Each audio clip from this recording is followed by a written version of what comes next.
going on to the next question. I know that Instagram has been a huge platform for you.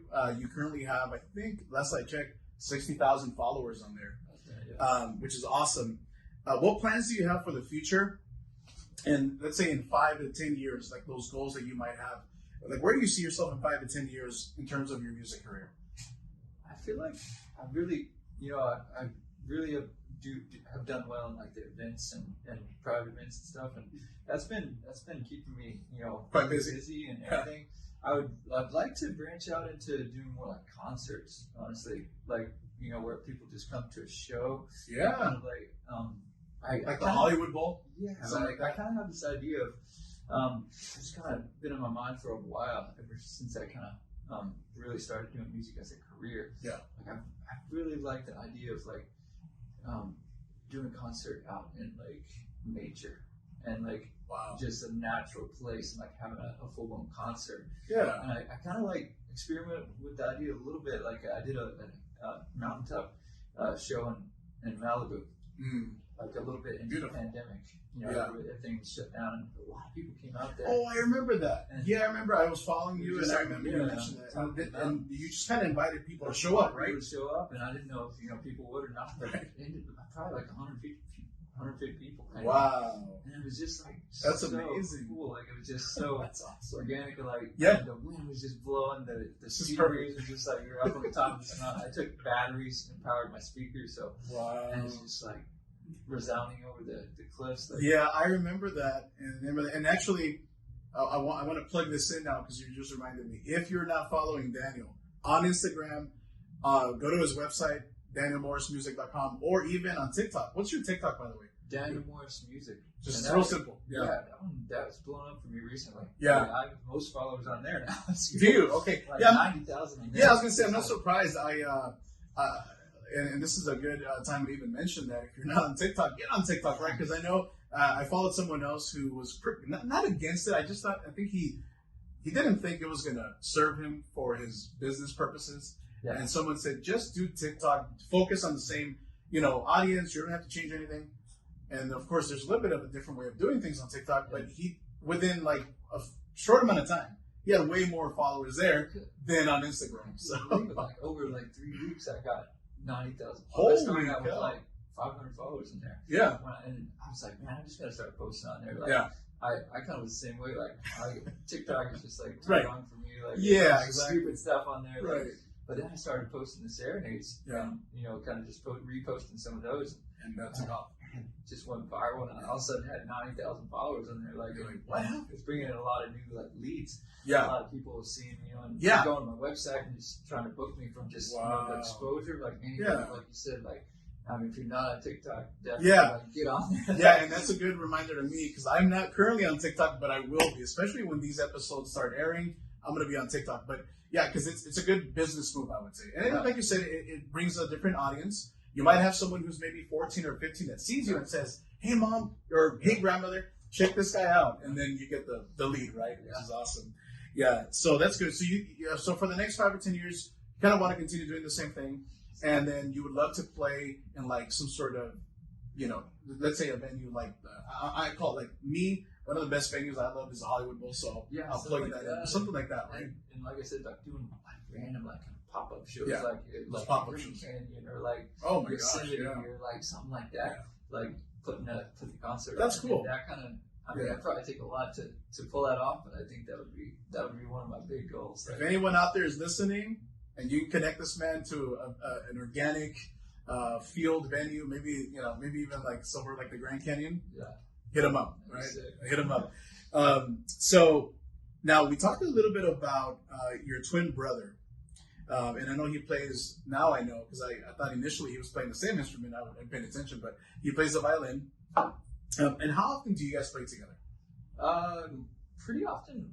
We have in 2022. I think we have like four weddings booked together. So, nice. Yeah, we're gonna be getting together quite often. I feel like it's at least like three times a year. 3 times a year. You guys get together and do that. Yeah. He's in Florida and I'm out here. So wow. I mean, I wish opposite coast. Yeah.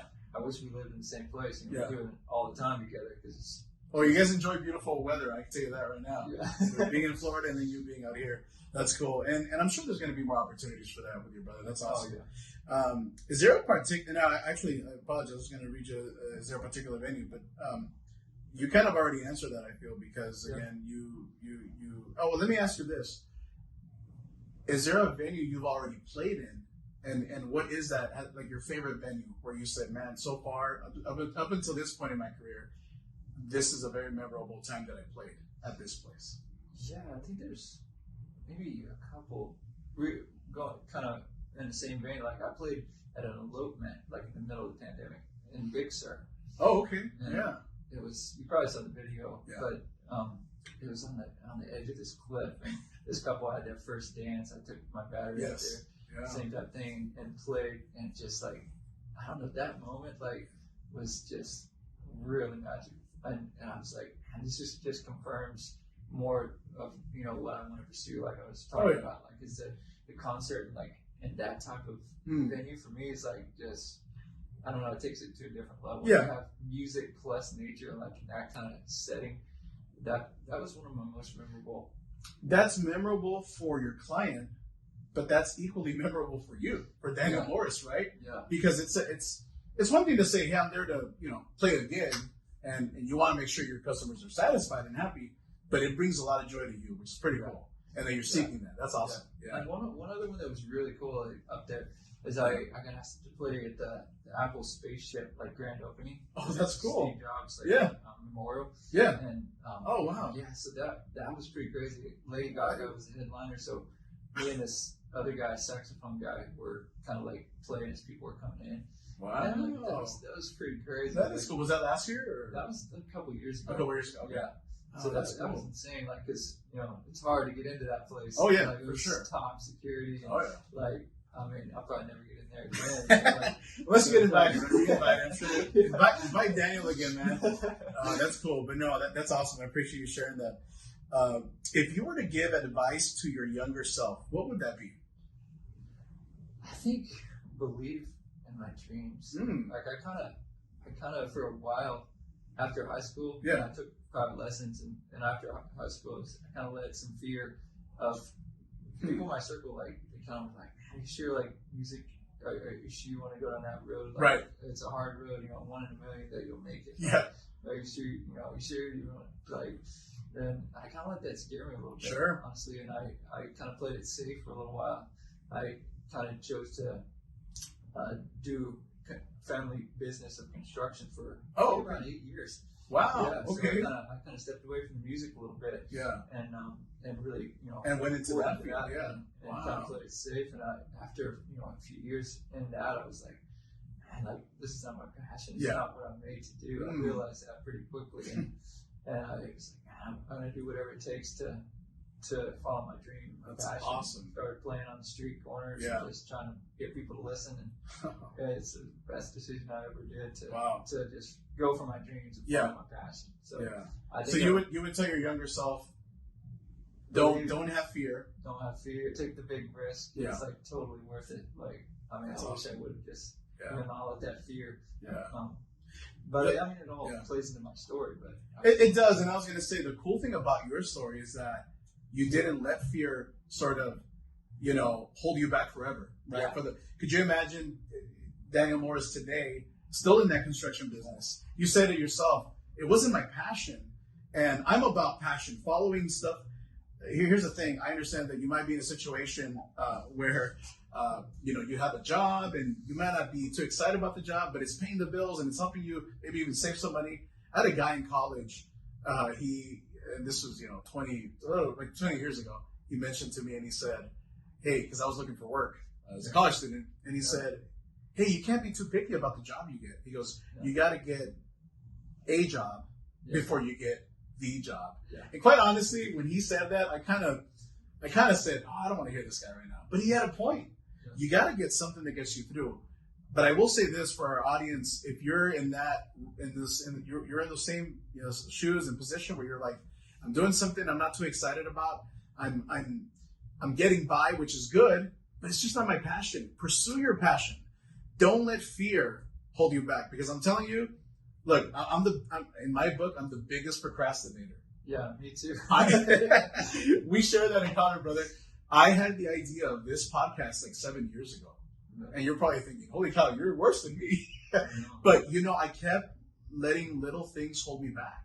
Yeah. And now that once I filmed that first episode, I can't even explain how excited I was. Yeah. Like, I was almost hyperventilating. Like, seriously, I was like, this feels great. Like, I knew for a long time that this is something, I wanted everything in my mind to be perfect. You know how when you talk to someone who's young and they say, well, before I become a parent, I want to make sure everything's good. I want to make sure I have the house and I have this and I have that. And you tell them, especially if you and I we're fathers, right? We're parents. You go, you don't have to have it all together, brother. It's just go, have faith, right? That it's going to work out. And it's kind of the same when you let fear set in. Like you said, you say, oh, maybe I should go the safe route. And a lot of times that doesn't bring joy and happiness, right? It's amazing. We wouldn't have the amazing talent today. I mean, probably, you still be playing the instrument and sort of, freshening up and all that, and keeping, hey, because, if you don't play an instrument, I'm guessing you don't practice, you probably start losing some of that skill set. But you wouldn't be where you're at today. So that, to me, I love this point because you talked about passion and you pursued it. And even after you said, someone, you sometimes have people around you, right? Yeah. And that's another point, is be careful who's around you. Now, I'll tell you what, if it's family, I'm not saying disown them, but absolutely be careful who you share your passions and your dreams with. Yeah. Because you might have people that'll discourage you. You might have someone who, maybe not a family member, maybe someone who says, maybe like a hater, that says, yeah, Danny, you shouldn't pursue that, bro. Yeah. Because, and they might have other motives why they're telling you that. So it might discourage you, and all of a sudden you don't want to pursue that passion. So that's a great point, Daniel. I love that. I'm glad you pursued it, by the way. Very happy. And millions of people are happy too.